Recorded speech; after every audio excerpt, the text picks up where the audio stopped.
Morning and welcome back. We are pretty busy with hockey tonight. We got 8 games starting at 4 o'clock Eastern, or 4 o'clock Pacific, 7 o'clock Eastern, running right till 10:30. So I know it's Friday night and all, but I don't know very many people that are like, yeah, it's Friday night. I could finally stay up late and watch that San Jose Winnipeg game. There might be some. I don't know if there's that many. All right, so we're going to start things off with Philly and against the Devils. Well, something a little different today. Philadelphia is number 22 overall in the NHL. That's their standing. Number 30 is New Jersey, and I got this straight from the NHL's own standings. So anybody wants to say anything, and go straight to the NHL. Philadelphia is 5-5-1. The New Jersey Devils are 2-5-3. Away from home, Philadelphia is 1-4-1, and at home, New Jersey's 2-2-3. So we have a team that's won 2 out of 7 at home, a team that's won 1 out of 6 on the road. It's your somebody's got to win game. Somebody has to win this one. Your hits leader for the Flyers is Haig with 32. He also leads them in blocked shots with 21. Face-offs, and what I did here was I picked the player with the most face-offs on the team. Claude Giroux, 127 wins, 65 losses. This is why people still think he's a center. He takes the most face-offs. Your center normally takes the most faceoffs. Hits for New Jersey. Coleman, 28. Blocked shots, Vatanen, 18. Faceoffs, Zajac takes the most for the team. He's won 79. He's lost 80. So there's an advantage for Philadelphia. Again, I think faceoffs are kind of overblown as a statistic at times, but for people who enjoy that, there you go. Goaltending. Elliott now has a .904 save percentage. It's better than Hart's 864. I don't know what you do if you're Philly, but they better do it quick. On the New Jersey side, Blackwood has an 871 save percentage, and Schneider has an 847. So that's got to change. Again, both teams could use an infusion of something with their goaltending, and we'll see what happens. Next up, Buffalo. The Sabres are in against these guys, the Washington Capitals. Buffalo's number 3 in the NHL at 9-2-2. The number 1 overall team in the NHL right now is Washington at 9-2-3, meaning they've played one more game and they have an overtime loss. So at this stage of the game, it's very few points deciding between 1st and 16th, but it is interesting to see who stands where. Your away record for Buffalo is 4-2-1. The Capitals are better away from home than at home. They've only won 2 out of 5. They're 2-1-2. They're going to have to turn that around at home, and then they have an excellent chance of winning a President's Trophy. And we all know the Capitals with a President's Trophy, how that turns out and all. Hits leader for Buffalo is Ristolainen with 40 block shots. McCabe leads there with 34. Face-offs, Eichel takes the most. He's won 119. He's lost 131. He's a busy guy. On the Washington side of things, Wilson's their leading hitter. Don't act surprised. 43 block shots. John Carlson has 29. Face-offs, Backstrom's even busier than Eichel. 128 wins, 145 losses in the face-off circle. Goaltending, pretty solid on the Buffalo side. Hutton's got a 926 save percentage. Olmark's at 932. Holtby has an 888, but it's coming up off of where it's been. And Samsonov has a 913. So the numbers are getting better for Washington. Just it's been a bit of a slow build for their goaltending. But if they can start getting the kind of goaltending that was expected with Holtby, they're a good bet to finish. Not necessarily number 1 overall, but at least close. I said during the preseason and during the offseason even, I like the Capitals' chances this year. I think they have a pretty good team, and I think the odds of a bounce back are pretty high.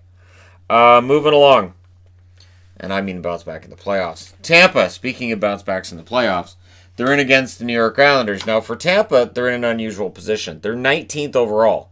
The Islanders are 11th overall, and the Islanders have a nice long winning streak on the line tonight. Tampa Bay is 6-4-2. Away from home, they're 4-3-1.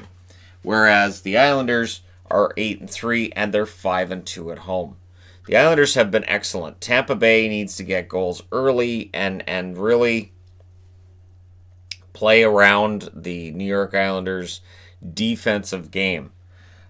Hits leader is Chernak with 35 for the Tampa Bay Lightning. Block shots is McDonough with 23. The most faceoffs is Cirelli, which surprised me. 78 wins, 106 losses for him. On the Islanders side, Clutterbuck's got the most hits with 31. Block shots, Pelech has 32.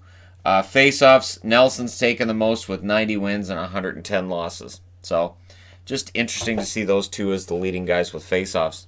Just odd to me. Anyways, goaltending, Vasilevsky has a .910 save percentage. You got to think he's going to go tonight. Because McElhinney played the last game. He has an .899 save percentage now. On the Islanders side, Greiss, .931 save percentage. Varlamov, .918 save percentage. Really doesn't matter who the Islanders play. They're going to be pretty well off when it comes to their goaltending. But as I was saying, I think Tampa needs to get on them early. I would be very surprised not to see Tampa win tonight because Tampa needs to start winning. There has to be a sense of urgency that gets in there. I've had people ask, well, what do you think about the coach's job? Hey, if they don't have a sense of urgency and a sense of needing to win, that does stand on the coach, especially after getting swept in the first round. I would think that Cooper, even though he gets nominated or wins Coach of the Year, and he's a solid coach for the most part. They did win 62 games last year. If this slow start continues this way, and if they just don't look like themselves, I think we're going to see a change there. They are coming off of a game against New Jersey. They were honestly lucky to win. And so tonight they need to go in and take care of business against the Islanders and show they can play that defensive side too. Because if they can't, the Islanders are gonna do away with them quickly. Moving along, Detroit in against Carolina. You know what? Detroit's 26th overall at 4-8-1. Carolina's 8th overall at 8-3-1. To give an example though of just how close these standings are right now, we have Washington at 21 points. We have the Capitals at 17 points. There's 4 points separating number 1 in the NHL from number 8 because we're that early in the season. On the hit side of things, Glendening, 27 for the Detroit Red Wings. Block shots, Green leads there with 27. Face-offs, the most face-offs taken are by Dylan Larkin. No surprise there. He's won 126 and he's lost 120. On the Carolina side, where they are 5-1 at home as opposed to the 2-8 or 2-4 away that Detroit is. And just the fact the records are opposite, 4-8-1 versus 8-3-1. Anyways, hits leader, Jordan Staal, 31. Block shots, Slavin leads there with 25 for the Carolina Hurricanes. Face-offs, Jordan Staal is the number 1 face-off guy in Carolina, 118 wins, 106 losses. Goaltending, Jimmy Howard, .910 save percentage. Bernier, .885 save percentage for him. On the Carolina side, Mrazek, .917 save percentage. Reimer, .918. I would imagine you go with Mrazek because it's against his old team. That being said, Carolina can be unpredictable. Brind'Amour, with who he's going to go with, can be unpredictable. This should be a fun game, but if you're looking for an upset tonight, I have a funny feeling this could be the one. Just Detroit coming off of a win, and I think Detroit is better than their record. Like, they're not going to be in the playoffs, but they're better than this. This record is not very good. So I do think they're better than this, and I do think Carolina's overachieved a little bit, but we'll see. We'll see how things turn out tonight. That being said, I now need to change boards. Columbus. The Columbus Blue Jackets coming off of what may have been their toughest loss of the season, at least since the Pittsburgh game early on.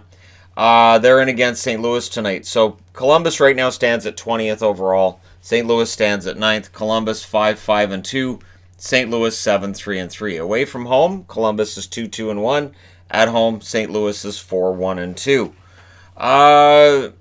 Overall numbers would seem to favor St. Louis, and yet I haven't been overly impressed with St. Louis thus far this year. But hey, they're above 500. They're playing, well enough to be in a playoff spot. That's really all that matters. They showed that last year. Just make the playoffs. The Kings have shown it in 2012 and 2014 as well. Sometimes just making the playoffs, and then you get hot once you're there. Hits leader for the Columbus Blue Jackets is Foligno at 34. Block shots, Seth Jones has 23. Face-offs, Wenberg has taken the most face-offs for Columbus, 94 wins, 87 losses. St. Louis, who are 4-1-2 at home, Blais has 41 hits to lead him there. Blocked shots, Parayko has 22. Faceoffs, yeah, it's Ryan O'Reilly. 165 wins and 102 losses. One of the many reasons why Ryan O'Reilly is widely considered one of the better forwards in the league. Korpisalo has an 886 save percentage. That wasn't helped in the last game. Merzlikins is up to an 891. That was helped in their last game. I'd be tempted to go with Merzlikins. I know they'll likely go with Korpisalo. I haven't looked. But I would honestly give Merzlikins a shot because he played really well in relief the other night. St. Louis, Binnington, 918 save percentage. Unless it's the second half of a back-to-back, I can't see any reason to play Allen, who has an 849 save percentage. And we're up to that point where he is playing so little, Binnington's playing so much, that we have to start asking, so what do you do with him? Because he's making a lot of money to sit on the bench. And that's coming from a fan of a team that's been paying Louis Eriksson $6 million to mostly watch from up above the rink. So, St. Louis, it's going to be interesting to see how long they go with Binnington with this kind of workload. If it happens all year, we know he doesn't get nervous. So, it'll be a very interesting run for St. Louis. And to see if there's any kind of urgency at all after winning the Stanley Cup in 2019. Next up, Dallas. Dallas, who are now number 23 in the NHL, in against the Colorado Avalanche, who are now number 5 in the NHL. The Avalanche are 8-2-2. Dallas is 5-8-1. Dallas away from home is 2-5. At home, Colorado's 4-1-1. It is very noteworthy that the Colorado Avalanche are vulnerable right now. They are vulnerable to falling back to everybody else. And for Dallas, that's music to their ears. Now, Nichushkin, who hasn't scored a goal yet this year, being against his former team, I would be very surprised if Nichushkin doesn't get a goal tonight. That being said, again, away from home, they're 2-5. They need to, really work on their scoring game, their offense. Their hits leader is Jamie Benn with 29 blocked shots. Esa Lindell leads there with 26. Faceoffs, Sagan has had the most faceoffs, 115 wins on 87 losses for him. On the Colorado side, Zadorov has 33 hits. Blocked shots, Graves has 22. Faceoffs, Kadri's taken the most, 103 wins and 79 losses for him. Toronto misses him. Goaltending, Bishop, 916 save percentage. Hudobin is over 900 now with a 901. Good. That's excellent. On the Colorado side, Grubauer, 916 save percentage, matching Bishop, and Francouz, 926 save percentage. He's been fantastic for Colorado. So they may rely a little bit more on the goaltending with Rantanen and Landeskog not in the lineup. You're going to see Kadri on the ice a lot more now than was initially planned. But this is where the depth they picked up with guys like Burakovsky and Kadri, this is where that's really important. Last season, it showed that Colorado didn't have that offensive depth past that first line. Now we get to see with injuries how much that offensive depth can help them win games like this. A game that they should win at home against a team that has trouble scoring. Now, next up, Vancouver. The Canucks are in against Anaheim. The Canucks are number 7 overall in the NHL, also with an 8-3-1 record. I say also because Carolina's got the same record. Better goal differential for Vancouver. Anaheim, number 15 in the NHL with an 8-6 record. This is an important game for Anaheim, as they all kind of are right now, because we're still trying to see, we're still seeing if they can get back to where they were with that hot start when they were 6-2. It's been a struggle for them. Now, away from home, Vancouver's 4-3, 4-1 since the 0-2 start. Anaheim's 5-1 at home. So Anaheim's very good at home, and traditionally have been very good at home against the Vancouver Canucks. Your hits leader for Vancouver is Ferland with 31 blocked shots. Both Edler and Tanev have 32. Faceoffs, Horvat's taking the most, which will surprise nobody. 145 wins and 92 losses for him. On the Anaheim side, their hits leader is Carter Rowney with 37. Blocked shots, Corbinian and Holzer, 29. And faceoffs, Getzlaf has 113 wins and 89 losses. So it's going to be an interesting matchup between these teams. I figure low scoring. Every time I say I figure low scoring, the opposite probably happens. Markstrom has a 915 save percentage. Demko a 941 save percentage. It doesn't really matter who they go with here. They have San Jose tomorrow night, so whoever plays tonight won't play tomorrow. On the Anaheim side, Gibson 920 save percentage and Miller with a 929. And if you have two goaltenders who are putting up save percentages of 920 or higher, you should definitely be a playoff team. That shouldn't even be a question mark. And yet here we are. They're only 8-6 because they do struggle with scoring goals. And they're against a Canucks team that has had no problem scoring goals against lesser opponents thus far this year. And is Anaheim a lesser opponent as well? Tonight's going to be very telling. A very telling game indeed. And then, tomorrow's just because California traditionally has been a problem. Next up, last up, Winnipeg in against the San Jose Sharks. The Winnipeg Jets. This one, of course, is your game that starts at 10:30 Eastern, 7:30 Pacific. So get your coffee ready for that one. And like somebody said in Europe, you basically just cry if you want to watch the game live in Europe. Understandable. Winnipeg is 21st overall in the NHL. San Jose is 25th. So that doesn't give you a reason to stay out. Winnipeg is 6-7. San Jose's 4-8-1. Well, those numbers don't inspire confidence either. On the road, Winnipeg's 3-3, and at home, San Jose is 2-2. Those are okay. On the hit side, Adam Lowry, 43 hits. This should be the second game of his suspension, I believe, second and last game. And blocked shots, Pionk has 17. He's having a pretty good start to the year. I've mentioned it before. Face-offs, Scheifele's had the most, 128 wins, 129 losses. On the San Jose side, Brendan Dillon with the most hits, 47. Block shots, Vlasic and Erik Karlsson both have 17 on that front. Face-offs, Hurdle, who has the most awesome face-off way of taking it. Like nobody, I can think of very few that choke up that far on their stick and get that low as Hurdle does. It's kind of weird. 126 wins, that way 106 losses. So it's successful more than half the time. Goaltenders, Hellebuck still has a 921 save percentage. So all we've talked about is consistency. The overall number tells us he's pretty good. Brossoit, 852. That's something that needs to be fixed. On the San Jose side, they're both below 900 because, of course, they are. Jones, 890, and Dell, 891 because they don't get above 900. It's a storyline that we had last year, and it's still a storyline this year because Jones and Dell can't get above 900. Jones was above 900 for a game, and it was glorious, and it was fantastic, and then it went away. So we'll see if San Jose can get that straightened out. That is a part of their problem. There are other problems with San Jose as well. And for Winnipeg, they're trying to right the ship. As it appears, Buffalo's not coming back. So that's done, and now it's between the NHLPA, the NHL, and Buffalo to figure out how to make this work. But that's a news of the day type thing more than a preview thing. And for Winnipeg, they've got to deal with what they have right now. They've loaned Heinola down to the American Hockey League so he can get some more time and confidence and whatnot. And for Winnipeg, this kind of gone off the rails.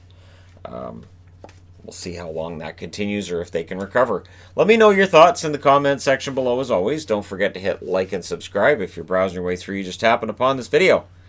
Thank you guys so much for watching, for all your support. I'll talk to you again soon.